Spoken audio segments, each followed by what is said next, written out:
everyone. Welcome to another episode of Freshly Pressed. Today we have John Solito with us, creator of Veritas, a comic book series on Webtoons, and it's coming to Kickstarter. It has already come to Kickstarter, right, John? Yes. Yeah, so it's come to Kickstarter as a print, and I would like at this point John to introduce himself and the comic book. Sure. Hi, my name is John Solito. I am the creative director for Wild Hair Comics. I am the writer for the comic Veritas. I have been writing comics for the last 5 or 6 years now. Veritas is my baby. It is my first series, so very near and dear to my heart. I'm so excited for folks to check it out and to get their hands on these physical copies from the Kickstarter.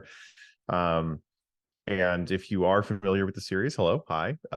Thank you again for supporting me in the previous successful campaign for issues 1 and 2. This new campaign has issues 1 through 4.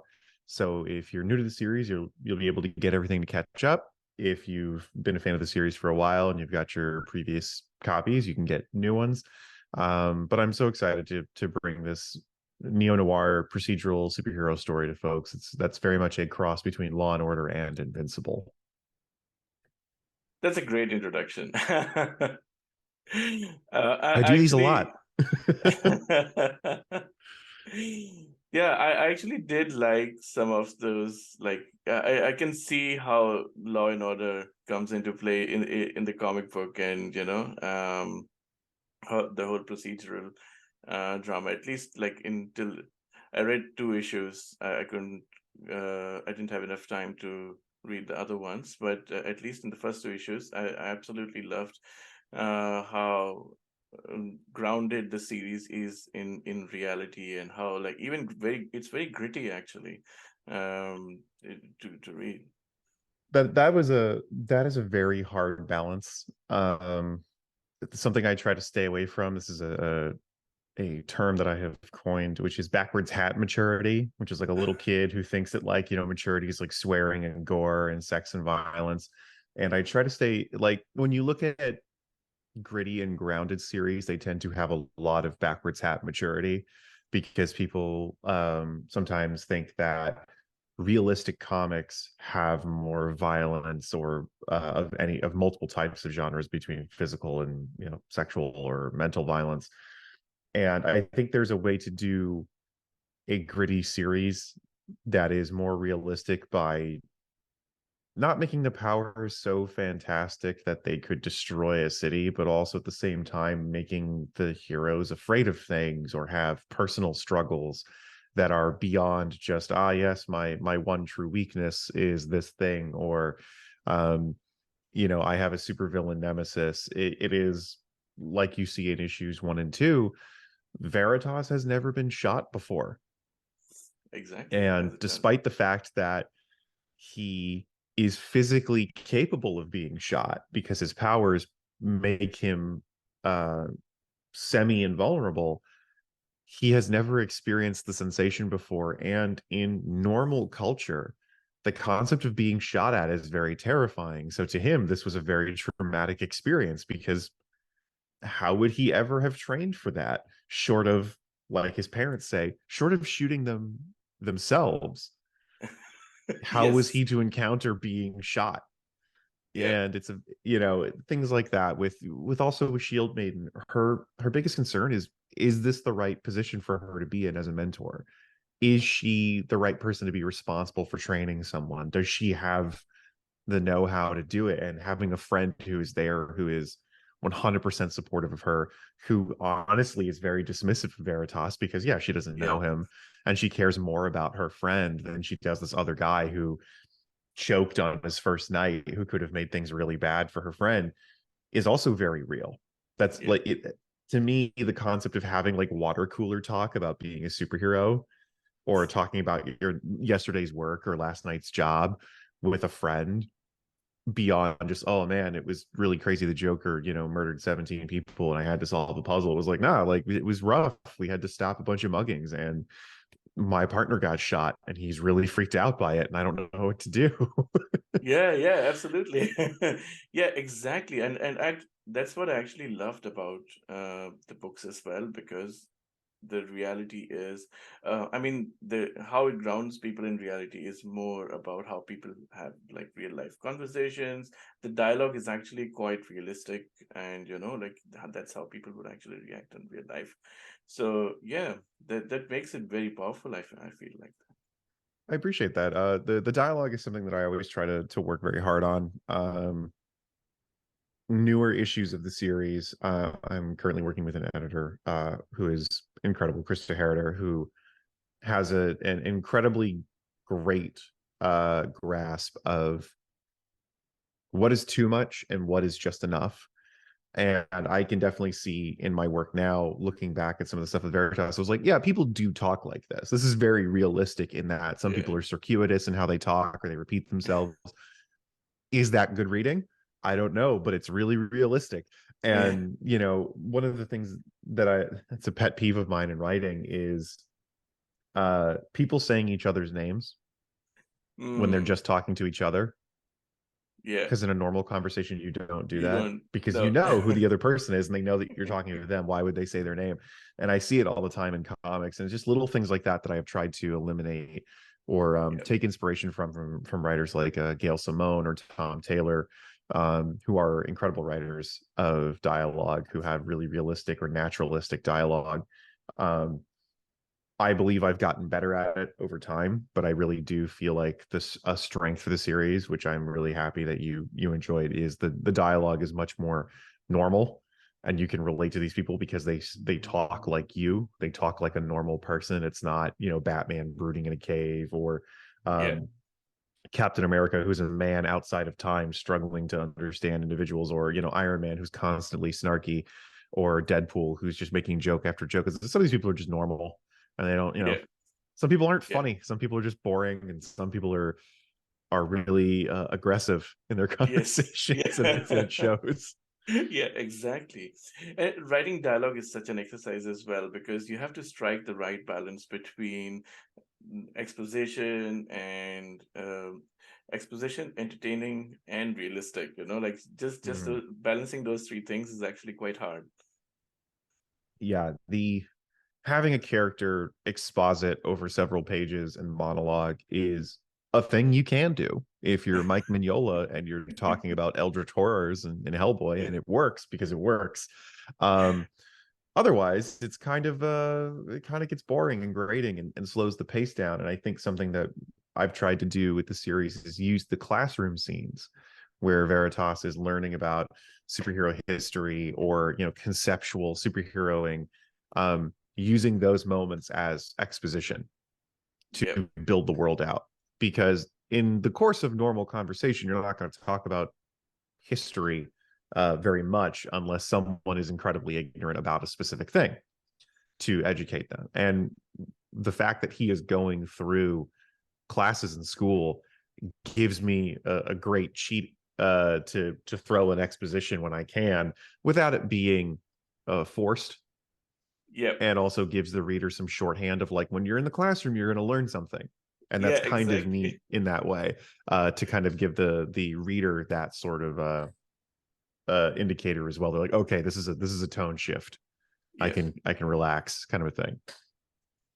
It's also quite clever because I think you're learning with the character. I always like the fact that when the audience are learning with the character, that's always like really fun and clever way to put your exposition in there. It it was not my initial plan for the series as well. Initially, the first outline I had for the first 6 issues was a year into Veritas and Shield Maiden being partners, Right. and I was going to do flashbacks to his training to show stuff about him, to show how he learned, to show his history and his background. Um, and about halfway through writing that, I think I wrote some really solid outlines for the first like 3 issues, and I was like, this is just too much information to not have someone know. Yeah. And it would be confusing to just jump into this world that is already unfamiliar to somebody, and then to just have people throwing about phrases and terminology that they don't understand already. Yeah. So I opted to start in that first year to when Veritas learns, you learn. There are some things that can be explained that are, you know, universe specific, but using the classroom to do that is when you would normally reaffirm information that most people already know in a way that is educational, as opposed to having Veritas go, well, you know, the Citizen Defenders Initiative is really important because in the, like 15 years ago, like no one's going to talk about that unless Yeah. someone Yeah. asked. Yeah. And having the classroom allows me to do that without it being like, why is someone talking about it like this? And that's hard to recognize those moments too. And I'm not always great at it. Yeah. And that's what I love about my editor. It's still like, there's a way to do this better. And I was like, yeah, no, you're right. But I have thankfully written myself a good method and tool for doing that, to explain this world and kind of have it not all, also that with Shield Maiden having an ex sidekick from the before time, before the Yeah. initiative existed, allows me to also kind of pepper in, yes, historically and legally, this is what the Citizen Defenders Initiative did. Prior to that, though, there's also this entirely other history that existed that isn't being talked about, that Shield Maiden is aware of, and her giving that to Veritas as firsthand experience, Yeah. and kind Yeah. of having those two things um, in you know, juxtaposition is very interesting, I think, for the reader to be like, oh well, this is the official history, but this is what really happened. Yeah. Yeah. Yeah. Yeah. That's amazing. That's amazing. And I also, yeah, I feel that it adds some real richness to world building as well, because then you see, okay, yeah, this is how the world functions right now. People go to Citizens Defender Initiative, and then they go to a classroom, and then they go into the field. They're paired with a mentor and things like that. That's, you see the whole procedure in action, and that actually adds to the world building of it all as well. The process by which the Citizen Defenders Initiative worked was very important for me to flesh out. In a very self aware way, I am very much a stickler for like, how does this work in a lot of comics, and just like, what do you mean, like, how, what is that, how does that happen, how does Gotham PD get away with doing this kind of a thing? And Yeah.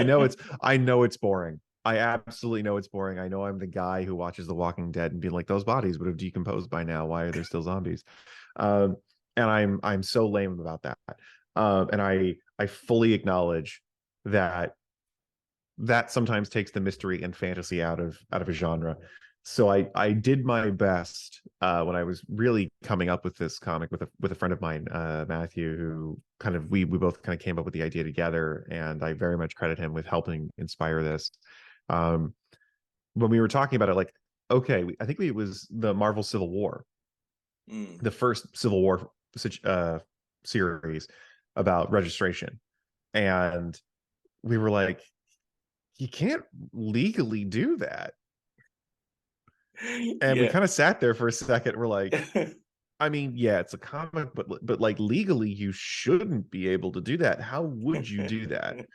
And we kind of sat down with it. We're like, okay, like, you know, you can't, I mean, you shouldn't be able to legislate on something that is naturally in a person's body. Yeah. Yeah. Yeah. They're not choosing to do that. It's their body.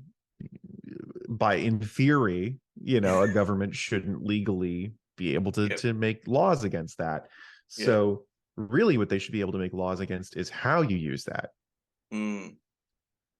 Because yeah, I mean, if you're born with the ability to control electricity, as long as you don't, you know, take out power grids for fun, you're fine.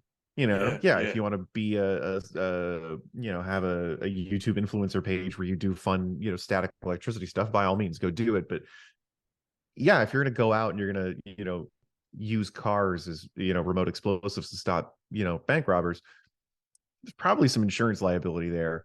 And the government's like, you just destroyed a bunch of property, you probably shouldn't be able to do that. Yeah. So we Yeah. ended Yeah. up kind of thinking about it as a, at a weird sort of legal sense of like what can you legally Mm, legislate against, and it was the way that you go about being a superhero. yeah, And much like the initiative in uh Civil War, it was like, you have to be registered because we need to know your identity so we can arrest you. yeah, A lot of this is, well, other nations don't have the same laws as well. yep, So the United States views citizen defenders, the superheroes, as first responders. You're not technically allowed to arrest people because you don't yeah, have any legal authority, but right. you can stop people and call the cops. Mm, They're like superpowered neighborhood watch yeah, yeah, or superpowered EMTs. They have yeah, the ability to stop something that is currently in progress. They can't really do anything beyond that, but they need to be trained to know that they can't do the rest of that. So they have to go to school. The mentors who've been doing this before the initiative kind of get grandfathered into the program. mm, They're like, okay, here's the stuff you can't do. yeah, And they go, okay, fine. They go, beyond that, we trust you. yeah, And there are plenty of metahumans prior to the initiative who did not agree with that, right. who were 100% not okay with like, why should I All have of to that. do this? Yeah, yeah, I've been doing this fine. Why do I need to have now the law take, be overhead me? And so that's a story thread that goes in through the series as it continues. Is She'll be and talks about how she lost a few friends yeah. to this because they didn't want to sign up. And she understands because not everybody agrees with how they go about doing this. And the process of like, okay, you got to go to school. You got to like the only thing I really haven't shown so far process wise is the boot camp that Mm, Jack and the rest of the citizen defenders had to do. yeah, Like yeah. there are some, depending upon your metahuman ability, who can just like, okay, you get a provisional license. It's like being Mm, CPR certified. mm, mm. Like you get to, if there's a building that's on fire, you are citizen defender certified to stop it with your water powers. Right. Congratulations. What Jack and his friends and the other students are doing an extra step further, where it's like, this is now going to be your job. So if it's going to be your Right. job, you have to be legally responsible, educated. You have to understand what's going on. This is all new information that, like, yeah, if you see that guy who's putting water out onto the fire, he's fine, but he can't do what you do Mm, legally. mm. Yeah. And so it's kind of interesting to. I've been trying to make this whole legal system that it was a challenge and is a challenge because I've had to do a lot of like conversations with people about like, is this legally okay, Mm. or does this make sense to you, kind of a thing. Not to mention thinking about what other countries do and how other Yes. countries would view them, because hey, not every nation culturally has superheroes. Yeah, yeah, And do they view them as superheroes? Are they just extensions of the government? Are they extensions of the state police? Are they extensions of the military? yeah. What You could have exactly a is a citizen defender, elsewhere? yeah, exactly. A lot of countries might not have like a neighborhood watch or something like that. The Right. dynamic would Or be agree completely with the different. whole process in general, Yeah, exactly. So Yeah, that's amazing. And that actually gives you a lot of different possibilities for the future as well. You can expand the universe as much as you want. You can also create a lot of different like like supplementary characters to your existing ones, or maybe introduce main storylines. Like different arcs in different countries and stuff like that. So right. And that has been a thing that I have thought about in the future of just, okay, at a certain point I'm going to run out of things to do that are neighborhood related or city related, and I'm going to have to go national. yeah, And then I go, okay, then if I go national at a certain point, I'm going to have to do something as international, which means I need to think about what everybody else is doing and how everybody else works. What is the Citizen Defenders Initiative like in Italy, mm, in, Russia, in China, in, Germany, uh, India, Australia? What is it like in different states in the United yeah. States? Do they have different rules? Is it, do they have a population size that warrants this? I think there is a definite plan, and this isn't really a spoiler. It's just a future thing that I have definitely planned. Is Yeah. there's one citizen defender in Montana. They only have one because that's all Wow. they need. Because there's No, not, the that's, population size is not that big, and his yeah. abilities allow him to get pretty much everywhere pretty thoroughly. And he's kind of like a sheriff more than anything. And it's a lot. It's a funnier thing that, like, you go from these New York citizen defenders who are very Yeah. much like, oh yeah, we got to patrol the neighborhoods, we have patrol routes, we have all this oversight, and the guy in Montana like knows everybody. Yeah, exactly. So somebody's gonna be holding up a 7-Eleven. He's like, Dale, is that you? Yeah. Like, come on outside. We can talk about this. Like, it's going to be very Yeah. different, just, interstate, and just the cultures of different states are going to be different. That's something we kind of forget about in the United States alone, let Yeah. alone other countries and, Yeah. counties and other countries or regions or, what have you. So it's going to be fun to finally get there, but I've got a long road before I get there. Nice. Nice. Nice. No, I'm sure you will get there, and I'm sure it will be good because so far, whatever I've read, it's good. It's well written. It's beautifully drawn and illustrated, and Oh, the lettering is top notch. It's really good. well, thank you. That's a me thing. The lettering I can be proud of. Because I am self-taught, bought a lot of books about lettering. There's the best one for folks who are starting out lettering is Nate Pecos did a book on lettering that got published by Image, and it is a phenomenal guide to lettering in just terms of style, um, understanding technique, how to think about lettering when you think about lettering in terms of just like page placement, bubble organization, invaluable for people who are starting out as letterers or just want to letter their own comics and make them more readable. The art I'm so very, very fortunate with. Davis Dominguez, who is the series artist, is incredible. Yeah. He's so good. Um, I've been very fortunate to work with him as a collaborator and a teammate on this. He has good instincts on like what is more dramatic or less dramatic, or what to focus on in a page, or what to really give more space than something else. I mean, his facial expressions are great. I am very I always apologize to him. I'm like, I'm gonna make you draw a weird face, and I'm so sorry for this. It's gonna, but like, we're doing a visual gag here. Just work Yeah. with me on it.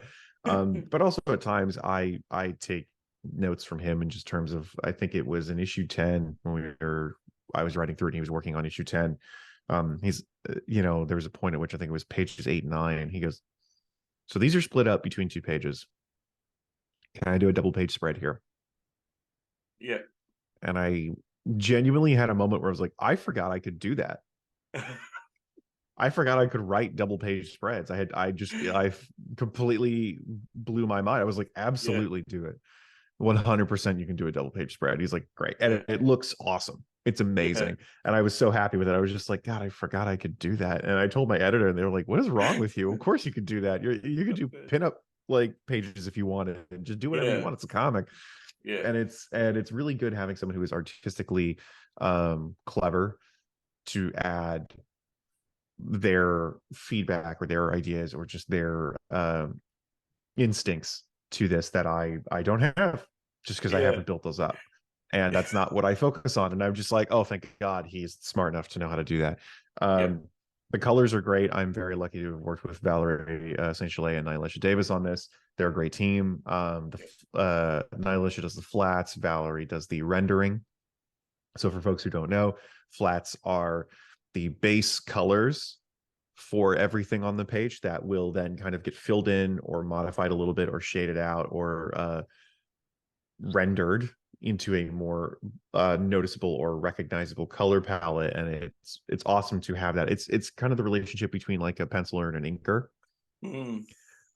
It is a duo thing that you sometimes see in comics. I'm very fortunate to have worked with both of them. They're very great at what they do. They are doing issues 1 through 6, and the colors work great with it, and Oh they yeah. they complement Davis's style beautifully. So I am very fortunate to work with people who are very talented at what they do, and it only creates something that's better, because again, comics are greater. They are the sum total of everyone's work. It's a collaborative project. No, yes, there are comics that are completely done by one person. Yeah. Absolutely. Absolutely. Nothing, no shade against that. There's absolutely nothing wrong with it. Those are incredible feats. I'm a big fan of the Goon, which is like a one-man team except for the lettering, and it's amazing, and I love it. So I'm not going to knock anything that is done by like a single individual, but most, mainstream comics that are produced by big companies are team efforts, and Absolutely. it is beautiful to see when they all kind of come together like this and work really well. And I'm very, very fortunate. And I always count my lucky stars that I got a good team to work with. Absolutely. I think colors are actually quite underrated in terms of how they bring the story together. Sometimes they give story so much life. For example, you Mm. want to convey like tonal shifts or, change in color temperature, or just changes the mood of the page and, things like Oh yeah. that. Yeah, it's so beautiful and so underrated. I feel like that sometimes. I, I definitely agree with you in terms of like tone shifts. I don't think I really saw how effective that was. Like I'm sure it happened just because it was all blended together in great comics before when I was reading them, but seeing it on my own work, I can see it was like, oh, this is how this has been affected. Yeah, Oh, and now that I've seen it, I can't unsee it. yeah. Now I'm looking for it in every comic I'm reading, and I'm like, oh, that's such a good use of color there. And I definitely feel like I've gotten a larger appreciation for the artistry of all those different disciplines in comic creation from making my own comic. And if anything, if anyone's thinking of making their own comic, that is just one of the benefits of it, is learning more about the industry, learning more about how these things are made. It's great. You'll get a deeper appreciation of the art form by doing this. Even if you're not doing it for money or you're just doing it for fun, you're gonna just get an appreciation for it. It's like when people start cooking for the first time and they're like, oh God, it's hard to be at a restaurant. Yeah, I can't imagine what it's like working in a kitchen because I can't make macaroni and cheese. This is so much yeah. harder than I thought it was. It's same thing happens with comics, is you're gonna be like, oh God, putting letters and balloons is a lot more complex than I thought it Yeah. was gonna be. And also, I think not just those things, right? Like just this is where editors also come in. You have to arrange your panels in the right way. Your panels should be the right size, and you can't just put all eight, like all pages with 8 panels each, and things like that. There's so many small aspects, like these nuances to comic books that actually make it like a much more complex medium that people, more than people actually believe it is. Oh yeah, it is. It's half storyboarding, half movie script writing, and then the rest of it is just straight up painting and art, and just like it is a weird mix of so many different forms of art, um, and it comes out the way that it does in um, oftentimes these just beautiful pieces that are evocative and moving and emotionally powerful. That it's sometimes it's just kind of like, man, it's so weird the comics don't get looked at as a viable or like a really classical literature art form, Oh yeah, because they're like tiny little things and they have superheroes in them, because and then people forget that like it's not always superheroes. There's so many genres of comics out there, of so many varying art forms. And so like, oh God, there was a series that Oni Press put out that I loved, Archival Quality, right. that is like a ghost story that's about depression and mental illness, and it was, oh, so beautiful. It was so good. And I was Nice. like, yeah, if you told somebody that like comics are this as well as Spider-Man, they're gonna get confused. But then Yeah, again, it's like, yeah, man, books aren't just cookbooks and no, John Grisham novels. yeah, There's all sorts of books out there. And exactly. I think people forget that when they look at comics, because they have a preconceived idea of what they are. And I think if they got more variety out of Yeah, what they were yeah, looking yeah. at and picking up, they would get a better understanding of them. Absolutely. I think in the last year I've read so many different genres altogether. Like I think there was one which I read in, which was mix of science fiction and fantasy. There were some in horror genre that were like, some were like doing really different things in, say, zombie genre and Mhm. things like that. Uh, a few of them were like, some were like neo noir thrillers and things like that. So I don't know, like there's literally no limit to what you can actually make in comics, and people have been doing so many innovative things, just mashing up genres together and coming up with like sort of like a genre of their own. Oh yeah, Yeah, I think that's what I really appreciate about them is that there is no limitation beyond the writer and the artist's ability. yep, What can get on the page is what gets on the page. yeah, And I had a few people going like, "Oh, are you trying to turn Veritas into like a TV series or a movie series?" Like, oh no, because I don't want to deal with special effects. I don't want to yep, tell somebody to tell me we don't have the budget to do that. No, I don't want that. The yep, budget is, can I pay for the page? If I can pay for the page, then it's done. yep, And I know that I can get it done because if Davis, the only thing I know I can't do is just put it in a crowd scene of horses, bicycles, and cars with people running, because Davis would kill me. yeah, Because everybody knows horses and bicycles and cars are the worst things that comics artists hate drawing, because they're so ridiculously complex and perspective wise.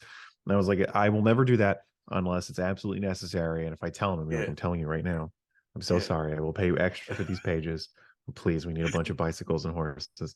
But it's, if I, it's also artistically freeing, because yeah, mm, at a certain point as a writer, because I've written a short story book before, and it's great because now I don't even have to worry about, oh God, can the artist do this or whatever. It is more, do I have the literary ability to explain what this looks like yeah, yeah, so that the reader can mentally envision this? And that's yes, hard. That's really absolutely, difficult. And it's really helpful to have somebody else do a lot of the heavy lifting in comics and be yes, like, no, I just drew it for you. I'm like, oh, thank God. Oh God, thank you so much. Because this would have been really stupid to explain on yeah, page 1,000 times how this mm, spaceship looks. yeah, But you drew it and it looks great. That's all. I don't care. And sometimes the artist does it better than you write it. yeah, And that's great. Because then you get to go like, oh, I'm now more inspired by what you drew than what I initially wrote. exactly, And that feeds the machine and feeds the fire between the two. And that's kind of like the true collaboration there is, the amount of times he's drawn something, I'm like, no, that's better. yeah, That's yeah, better than what I wrote. exactly, Okay, I'm gonna shift now, and I pivot yeah, entirely. And it's great because it's yes anding, like in improv classes. It's just like, yeah, and I walked into the store today, yes, and I bought a pelican, yes, and it was sick, and then I keep going, and eventually you, at a certain point, yes, you have to stop yourselves. But some of the best stuff we've made for the series is his his improving or his spin or pivot on something that I've written, and it is better or cooler. And yeah, now that I've seen him draw it, I'm like, oh, now I'm inspired because now I'm visually seeing it for the first time, and it's so much cooler than I thought it was going to be. And absolutely. it's awesome. It's such a great feeling. I know exactly what you mean, though. I think each person who's collaborated with within a comic book or on whatever project you're working on, they bring some of their own personality to it, and they also bring their own ideas, and that makes the book all the more better. And Oh yeah. yeah, absolutely. That's awesome. Can you give us, we're coming to time, but can you give us some brief on what's the campaign about and where can people Sure. find your work and things like that? Absolutely. Specifically, the Kickstarter campaign is for issues 1 through 4 of Veritas. Obviously, it is a web comic, but this is the print run of those issues. In case some people like to have them physically in their hands, because I am absolutely a fan of getting people things in media forms that are better for them or what they prefer. Um, this campaign comes with some awesome physical rewards as well. Beyond the issues, you get some stickers, some pinup art from Davis, as well as Joshua Hood and DJ Chavez. That is an awesome pinup of Veritas and Shield Maiden kicking ass. Um, the stickers are really fun. The stickers are obviously a Veritas logo, the Citizen Defenders logo, if you wanted to put that somewhere and feel like a superhero yourself, as well as the logo for the company Pinnacle, which is a shadowy organization that is in the series as well. And we're starting to show them more and more. as well as the Meta Militia Biker Club insignia for the series as well. They're some bad guys that are showing up in issues 4 and through the rest of the series. I'm really excited for folks to get their hands on this stuff. I like giving folks things and giving them stuff to enjoy and art, and I'm very proud of this work, and I hope the campaign succeeds so we can get this out to folks. As for me, you can find me on pretty much most social medias, Facebook, or rather Instagram, Twitter, and TikTok. You can find me at John Solito, JohnSollitto. Try to make it easy for everybody, because screen names are hard and confusing sometimes. Yeah. And so if you want to follow me on those, you can. I don't really use Facebook anymore, so I don't really recommend trying to reach out to me on that. Thank you again so much for this. I really, really appreciate it. I am always excited to talk about this and kind of talk process and the art form itself. So Yep. it's always fun to do this. Absolutely. No worries at all. Loved having you on the show. And do check out the campaign. It's linked in the YouTube video description. And yeah, it's a fun comic. I would highly recommend it. Just go for it. Thank you so much. Thank you for coming on the show, John. Really appreciate it. Absolutely.